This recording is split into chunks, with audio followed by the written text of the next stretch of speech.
गाजियाबाद नगर निगम के वार्ड 87 का मामला अदालत में पहुंच गया है।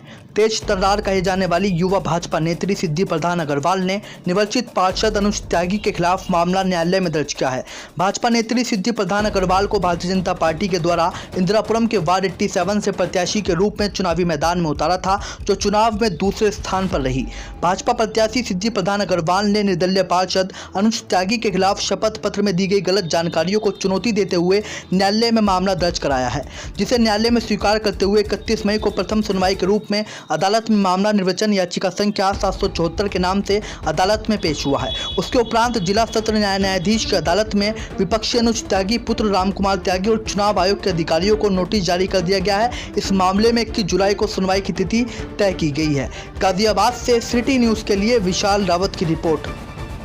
आज जो प्रेस कॉन्फ्रेंस रखी है, किस विषय को लेकर प्रेस कॉन्फ्रेंस रखी है? ये जो प्रेस कॉन्फ्रेंस रखी है, ये वार्ड 87 के भाजपा का जो वार्ड 87 का जो पार्षद है अनुज त्यागी, उन्होंने नामांकन के समय अपना जो नामांकन फार्म भरा था उसमें त्रुटियां की हैं और उसके खिलाफ मैंने कोर्ट में केस दाखिल किया है। इलेक्शन पिटीशन 774 नंबर का जो केस है वो मैंने माननीय अदालत में पेश किया है। क्या त्रुटियां आपको फार्म में देखने को? फार्म में त्रुटियां बहुत सारी हैं, मैं आपको दिखा सकती हूँ, आप खुद देख सकते हैं इसको जूम करा के।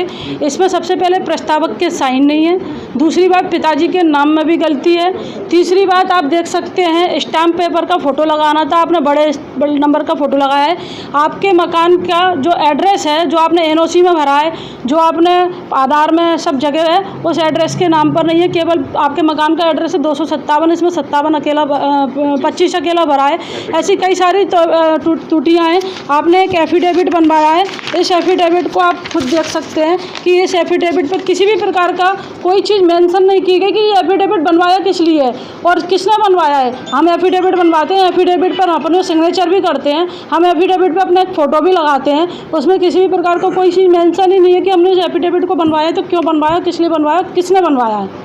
अब नामांकन के बाद एक दो दिन प्रशासन देता है जिससे जो नामांकन पत्र दिया उसको ठीक तरह से जांच तो इसमें कहने की इसमें प्रशासन की भी लापरवाही आप मानते, क्योंकि इतनी सारी त्रुटियां जो आपने बताई हैं उनको ये दिखाई नहीं दिया, जानबूझ कर ऐसा क्या मिली भगत कह सकते हैं? नहीं, मैं इसको मिली भगत तो नहीं कहूँगी, कहीं ना कहीं इसका देखने में कमजोरी तो रखी है। प्रशासन ने भी इसमें जो हमारे आरओ होते हैं उनने भी कहीं ना कहीं इसमें त्रुटि तो की है, क्योंकि इनको देखना चाहिए था कि फार्म में इतनी सारी त्रुटियों के बाद भी ये फार्म कैसे पास कर दिया गया। क्या डिमांड आप करें, क्या मांग? मैं माननीय अदालत से बोलना चाहूँगी कि इस फार्म की पूरी तरीके से जांच करके और इस नतीजे पर जाएं कि ये आखिर किया तो किस भावना के साथ, मतदाताओं के साथ खिलवाड़ करने का कार्य। आप एक सम्मानित पद पर हो, आप एक जनप्रतिनिधि के रूप में एक सम्मानित सीट पर बैठने जा रहे हो, तो आप पहले रूप में ही अपनी सारी चीज़ों को छिपाकर, क्योंकि आपने देखा है इस फार्म में जीएसटी भी नहीं है, रिटर्न भी नहीं भरी, आय व्यय का ब्यौरा नहीं है, आप बैंक में अकाउंट तक नहीं खोले। आप अगर चुनाव भी लड़ते हो तो आपको बैंक में अकाउंट खोलना होता है, आपने किसी भी प्रकार का कोई अकाउंट बैंक में नहीं खोला है।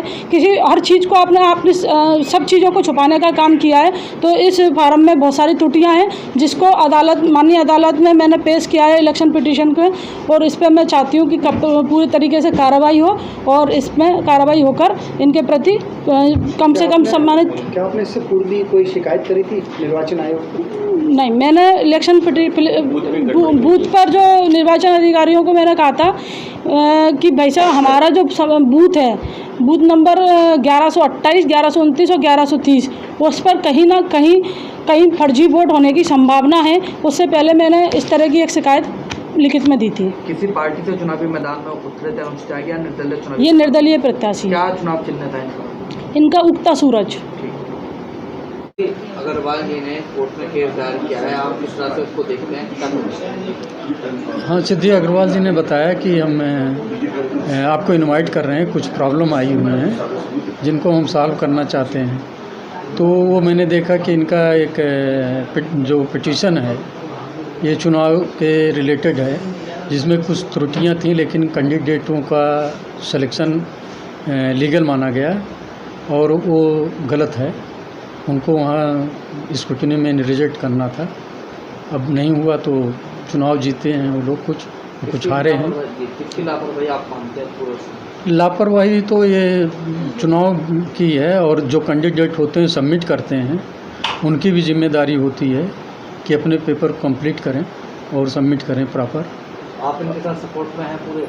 ये सपोर्ट में क्या, ये गलत चीज़ों पे अगर कोई चीज़ होता है तो उसको तो सबको सपोर्ट करना चाहिए, जनता को भी समझना चाहिए इसे। मैं राहुल मणि देसिया वैशाली का निवासी हूँ, और इस नगर निगम के चुनाव में मैंने वार्ड 87 से निर्दलीय प्रत्याशी के रूप में चुनाव लड़ा था, और मेरा चुनाव चिन्ह था खड़ाऊँ।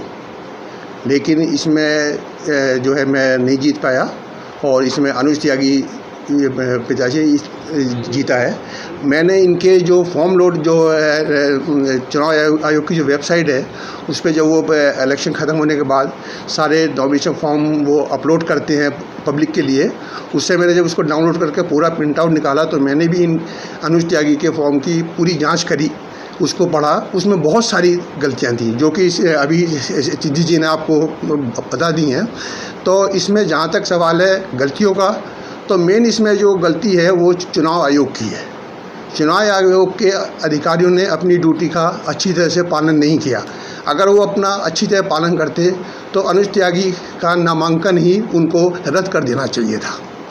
तो इसलिए ये चुनाव अवैध हुआ है, और इसको निरस्त करके